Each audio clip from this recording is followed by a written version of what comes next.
एक मित्र ने प्रश्न पूछा है कि शरण, बार बार बुद्ध शरण की बात कहते हैं, बुद्धम शरणम गच्छामि कहते हैं, और आप भी बार बार शरण लेनी पड़ेगी, गुरु की शरण में जाना होगा, गुरु को धारण करना होगा कहते हैं। यह शरण क्या है? शरण को समझने का एक बहुत आसान तरीका है, वह है शरण का एक विरोधी हमारे अंदर है, जिसको हम आत्मभाव कहते हैं, मैं भाव कहते हैं, अहंकार कहते हैं, ईगो कहते हैं, मैं और मेरी कहते हैं। अगर हम मैं और मेरी, अहंकार, आत्मभाव और ईगो से बचना चाहते हैं तो फिर हमें सरेंडर करना होगा, तो फिर हमें समर्पण करना होगा। और बुद्ध ने मनुष्य को जब परम चैतन्य के रूप में उसको ले जाने की कोशिश की तो सबसे पहले जो बात बुद्ध कहते हैं वो है कि तुम सरेंडर कर लो। बुद्धम शरणम गच्छामि। शरण के बिना आत्मभाव खत्म नहीं होता, और आत्मभाव के बिना कोई भी मनुष्य उस परम चैतन्य की अवस्था तक नहीं पहुंच पाता। परम चैतन्य की अवस्था या उस शाश्वत सत्य तक पहुंचने के लिए अपने मैं भाव को गिरा देना होता है। मैं भाव और शाश्वत सत्य दोनों ही एक दूसरे के विरोधी हैं। शाश्वत सत्य के रास्ते में मैं से नहीं पहुंचा जा सकता, मैं नहीं पहुंच सकता, आत्मभाव नहीं पहुंच सकता, और समर्पण करके सिर्फ तू कह के ही पहुंचा जा सकता है। जब मैं हुआ तो फिर आत्मभाव हुआ, और जब मैं हुआ तो फिर निर्वाण के मार्ग पर, शाश्वत सत्य के मार्ग पर कदम आगे नहीं बढ़ सकता, क्योंकि मैं के लिए कोई रास्ता बचता नहीं, मैं के लिए वहाँ कोई एंट्रेंस नहीं है, मैं के लिए वहाँ कोई भी कदम रखने की जगह नहीं है, कोई भी रास्ता नहीं, अंदर आने का रास्ता नहीं, सिर्फ तू के लिए रास्ता है। इसीलिए कहते हैं कि नानक एक बार एक दुकान में सौदा तोल रहे थे, और तोलते तोलते 1 2 3 4 करते करते जब वो 13 पर पहुंचे तो 13 के बाद आगे की गिनती ही खत्म हो गई। 13 13 13 13 पे सब खत्म हो गया, कोई मेरा नहीं। 13 पर नानक की गिनती खत्म हो गई। ऐसी एक कहानी कहती है 13। और एक साधारण मनुष्य की कहानी है मेरा, और जहाँ भी मेरा है वहाँ शाश्वत सत्य के रास्ते में कोई कदम बढ़ ही नहीं सकता। धर्म के मार्ग पर कोई उन्नति नहीं हो सकती, धर्म के मार्ग पर पहला कदम ही नहीं बढ़ सकता, क्योंकि मैं के लिए वहाँ कोई जगह ही नहीं है, मैं जैसा वहाँ कुछ है ही नहीं। इसलिए बुद्ध शरणम गच्छामि कहते हैं, बुद्धम शरणम गच्छामि कहते हैं, यानी कि तुम बुद्ध की शरण चले जाओ। और वो बुद्धम शरणम गच्छामि कह रहे हैं तो इसका मतलब वो यह भी नहीं कह रहे हैं कि तुम मेरी शरण आ जाओ। मैं जैसा वहाँ भी कोई नहीं, बुद्ध में भी मैं जैसा कुछ नहीं। अगर बुद्ध में मैं जैसा होता तो फिर बुद्ध बुद्ध नहीं होते। बुद्ध कहते हैं कि मैं तो हूं ही नहीं, तुम मेरी शरण लोगे कैसे? मेरी शरण नहीं लेनी है, बुद्ध की शरण लेनी है।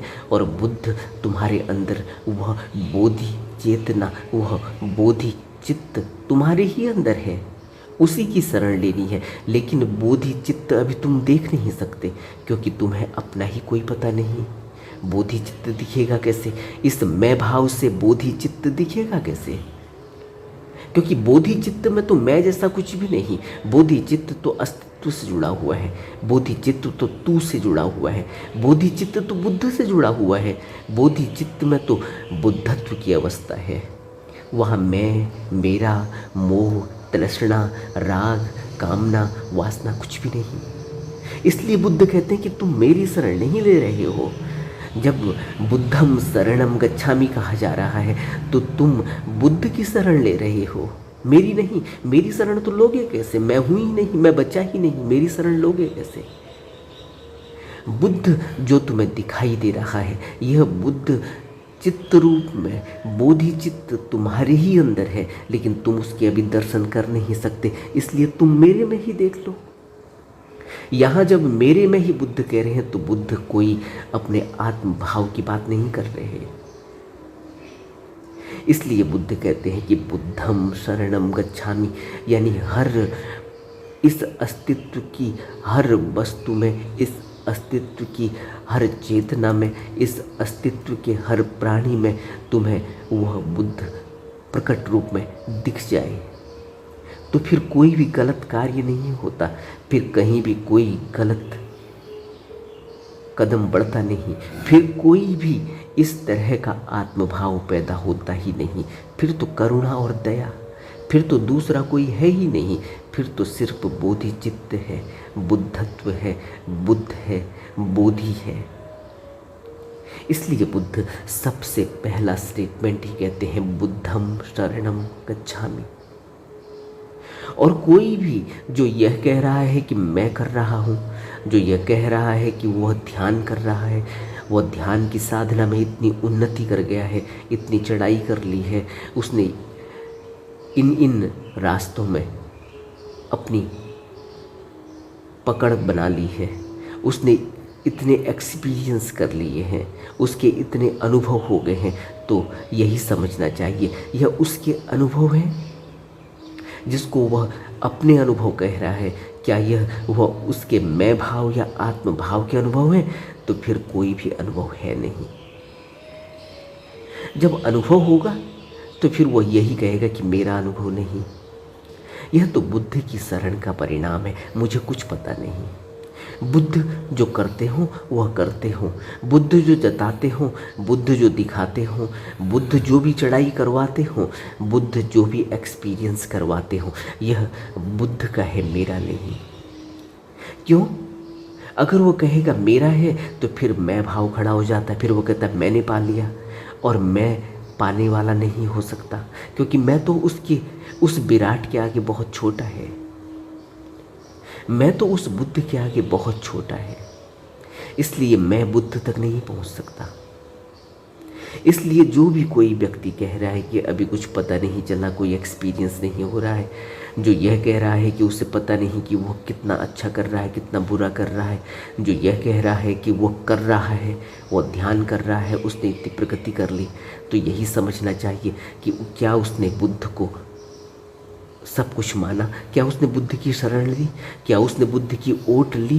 क्या उसने गुरु की ओट ली और गुरु को आगे रख दिया और वह पीछे हो गया? क्या उसने निमित्त भाव में गुरु को रखा है? क्योंकि हम जो है, जो मैं है, जो ये कह रहा है कि मैं कर रहा हूँ, ये कर्ता भाव कुछ नहीं कर सकता। यह कर्ता भाव संसार में कुछ भी पाले वाला, यह संसार में कुछ जोड़ने वाला, यह संसार की दौड़ में संसार को जीत ले भला, लेकिन यह मैं बुद्धत्व की प्राप्ति नहीं कर सकता, क्योंकि जब बुद्धत्व की प्राप्ति होगी तो वहाँ मैं जैसा कोई नहीं होगा, वहाँ बुद्ध ही होगा, वहाँ बुद्ध के अलावा दूसरा नहीं होगा। क्योंकि जब शरण की ली जाती है, जब सरेंडर किया जाता है, तो फिर गर्दन को चरणों में रख दिया जाता है। फिर वहाँ कोई मैं कहने वाला नहीं होता।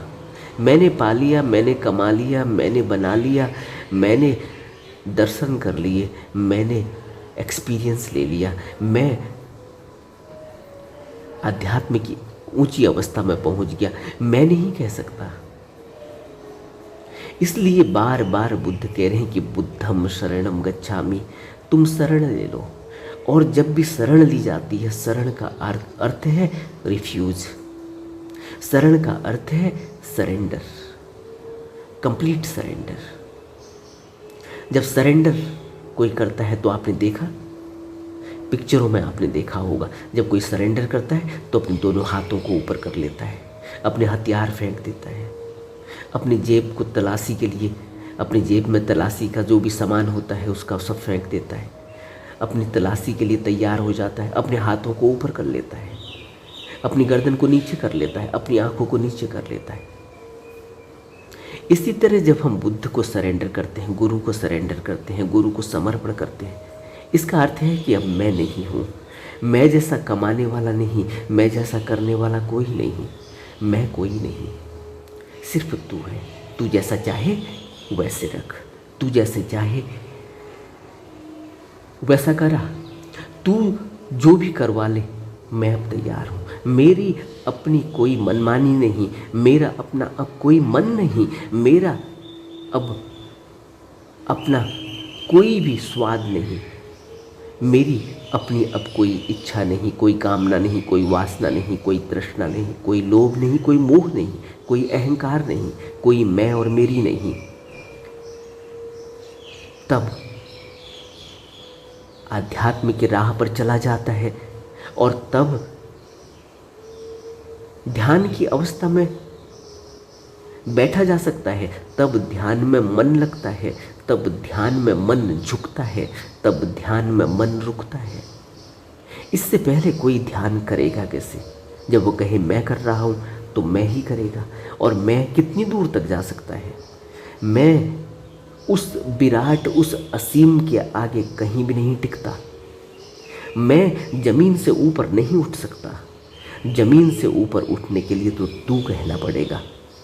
तू यानी अस्तित्व, तू यानी अकाल पुरुष, तू यानी ब्रह्म सहमपति, तू यानी सब कुछ, तू यानी ब्राह्मण,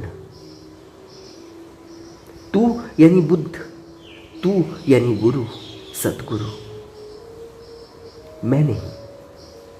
इसलिए जो कोई भी यह प्रश्न करते हैं कि कोई प्रोग्रेस नहीं दिखाई दे रही, ध्यान करते भी हैं, कोई होश की साधना में कहीं कहीं कोई होश जैसा जगता हुआ दिखाई नहीं दे रहा है, जग रहा है, लेकिन उसके बावजूद भी अभी मन की तसल्ली नहीं हुई। अभी भी मन कह रहा नहीं नहीं, तुम कहीं भी नहीं हो, तुम अभी नहीं कर रहे हो, अभी मैं नहीं कर रहा हूँ, मैं अभी कहीं नहीं पहुँच रहा हूँ, यह मैं कहीं पहुँचेगा भी नहीं। क्योंकि आध्यात्म में तू से प्रोग्रेस होती है, मैं से प्रोग्रेस नहीं होती। और जो प्रोग्रेस होती भी है उसमें तुम्हें तू कहने से दिखेगा, मैं कहने से नहीं दिखेगा। मैं कहने से तो हमेशा कमी ही नज़र आती है, तू कहने से सब कुछ पाया हुआ नज़र आता है। तू यानी सरेंडर, यानी अब सब कुछ मिल गया। तू यानी तू मिल गया, यानी तू बुद्धत्व, यानी तू यानी बुद्ध। जब बुद्ध की शरण ले ली, जब बुद्ध ने कहा कि मेरा पुत्र, तो जब बुद्ध ने मेरा पुत्र कह दिया, यानी बुद्ध ने पिता भाव को स्वीकार कर लिया, तो फिर पिता जाने, फिर पुत्र को काहे की चिंता? फिर पुत्र ने अंगुली पकड़ी हुई है, पिता ने अंगुली पकड़ी हुई है पुत्र की, तो फिर पुत्र को क्यों चिंता? इसलिए बुद्ध अपने प्रसंगों में, अपने सत्संगों में, अपने उपदेशों में मेरा पुत्र कहते हैं। जिसको दीक्षा देते हैं उसको आर्य कहते हैं, और जब उसको आर्य कहते हैं, जब उसको मेरा पुत्र कहते हैं, तो फिर इसका अर्थ है कि बुद्ध ने स्वीकार किया। अब बुद्ध की जिम्मेवारी है, अब बुद्ध अपनी जिम्मेवारी से नहीं भागते, हम अपनी जिम्मेवारी से भाग जाएं भला, हम अपनी तरफ से प्रयास करना छोड़ दें भला, लेकिन बुद्ध नहीं छोड़ते। इसलिए बुद्ध कह रहे हैं कि बार बार प्रयास करना है। क्या मिलेगा क्या नहीं मिलेगा यह गुरु जाने, क्या मिलेगा क्या नहीं मिलेगा यह बुद्ध जाने, क्या मिलेगा क्या नहीं मिलेगा यह पिता जाने। पुत्र को इसकी चिंता नहीं, पुत्र का तो हाथ पकड़ा हुआ है पिता ने, पुत्र को तो आज्ञा माननी है बस। हमें बुद्ध की शिक्षाओं को अपने जीवन में गहरे में अवलोकन करना चाहिए, उसका निरीक्षण करना चाहिए। जो बुद्ध कहते थे कि मेरी बातों को ऐसे ही स्वीकार मत कर लेना, क्योंकि ऐसे ही स्वीकार कर लिया तो फिर कुछ मिलने वाला नहीं, फिर कहीं कोई यात्रा नहीं होने वाली। संदेह करना, और यह तुम्हारा अनुभव होना चाहिए। जब तुम्हारा अनुभव होगा तभी तुम यह कह सकोगे कि हाँ मैं भी यह स्वीकार करता हूँ, मैं भी यह जानता हूँ, यह बात जम रही है, यह बात मेरे अनुभव की है, यह बात सही कही जा रही है। इससे पहले संदेह करना, यह बुद्ध के वचन है। इसी तरह से हमें भी बुद्ध के वचनों को अपने जीवन में अच्छे से उतारना चाहिए, और अच्छे से उतारने के लिए लगातार अभ्यास की ज़रूरत है। मैं भाव को आगे रखकर नहीं, तू भाव को आगे रखकर, कि तू अगर चाहेगा तो होगा। अगर बुद्ध चाहेंगे तभी होगा, अगर बुद्ध चाहेंगे तो तभी जिसने सरेंडर किया है उसका हाथ पकड़ के उसको आगे की तरफ खींचेंगे, अंदर की तरफ खींचेंगे। यात्रा अंदर की होनी है, बाहर की नहीं। अपने मन के अंदर की यात्रा होनी है, वहां मंदिर है, मन के अंदर, यानी मंदिर का अर्थ है मन के अंदर। और ये बाहर के मंदिर इसी बात का प्रतीक है कि अपने अंदर यात्रा करनी है।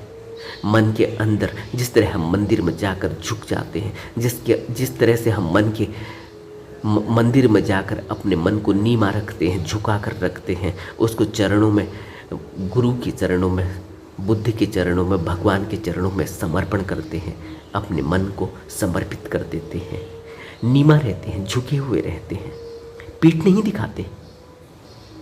पीठ कभी भगवान को नहीं दिखाते, और अपने कदमों को, अपनी आंखों को नीचे झुका कर रखते हैं, हाथ को जोड़ कर रखते हैं। यह कृतज्ञता, यह ग्रेटिट्यूड, यह अहोभाव इसी बात की निशानी है कि मैं मन के अंदर हूँ, मैं अभी मंदिर में हूँ। इसी तरह मन के अंदर की यात्रा करनी है ध्यान साधना के जरिए।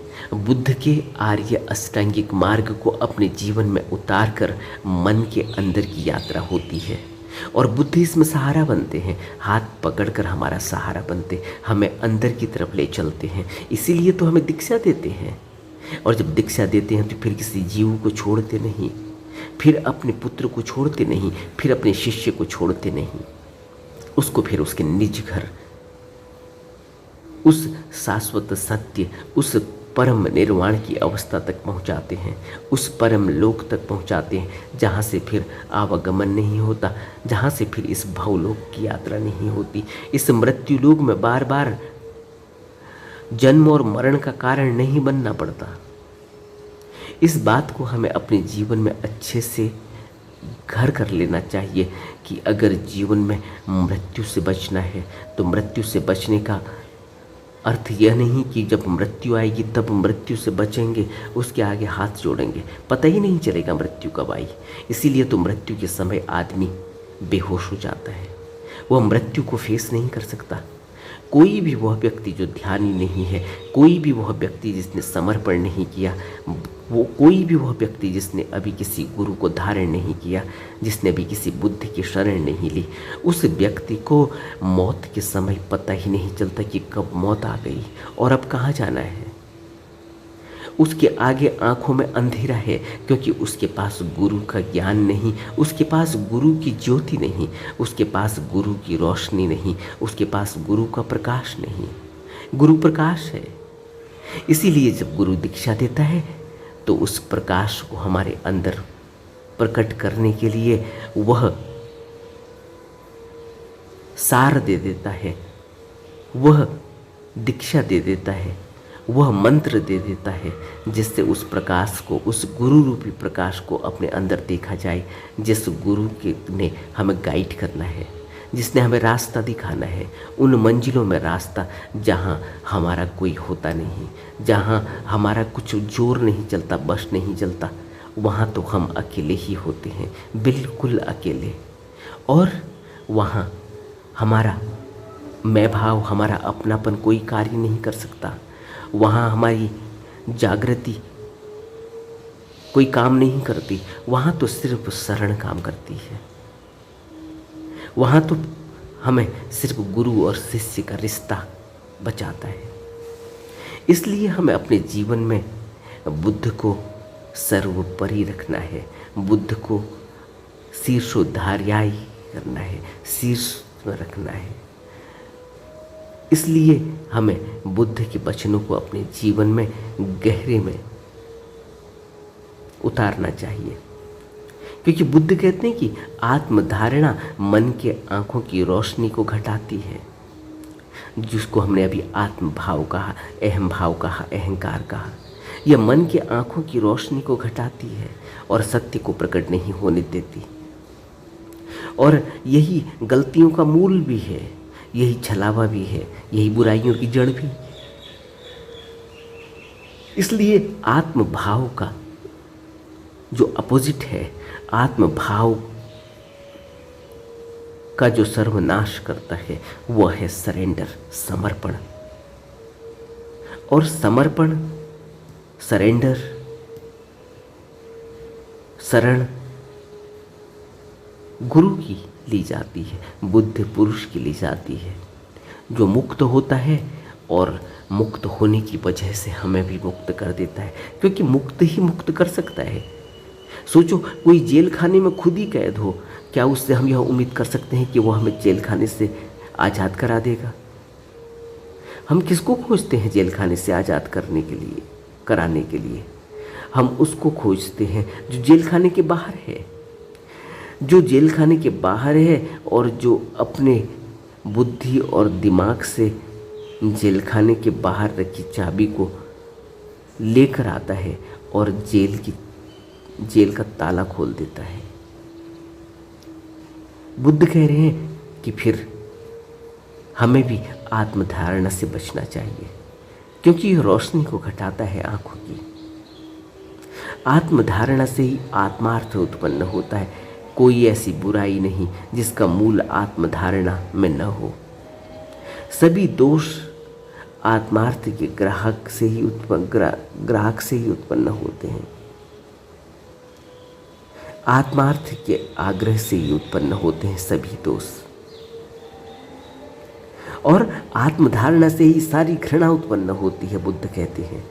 इसलिए हमें बुद्ध के वचनों को अपने जीवन में उतारने का प्रयास करना चाहिए, और प्रयास हम तभी कर पाएंगे जब हम, पहला काम है दीक्षा और दूसरा काम है सरेंडर, और सरेंडर के बाद फिर हमें प्रयास करना है। कैसा प्रयास? अविरल प्रयास करना है।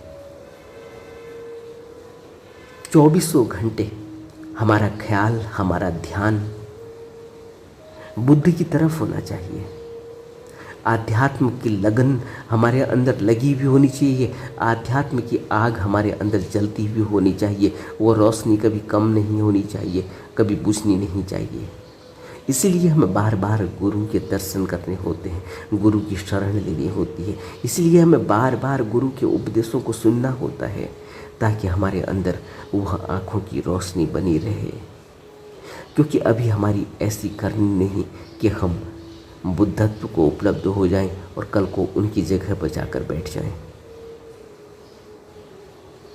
हमें गहरे में बुद्ध के वचनों को अपने जीवन में उतारना चाहिए, क्योंकि बुद्ध कोई दो बात नहीं कर रहे।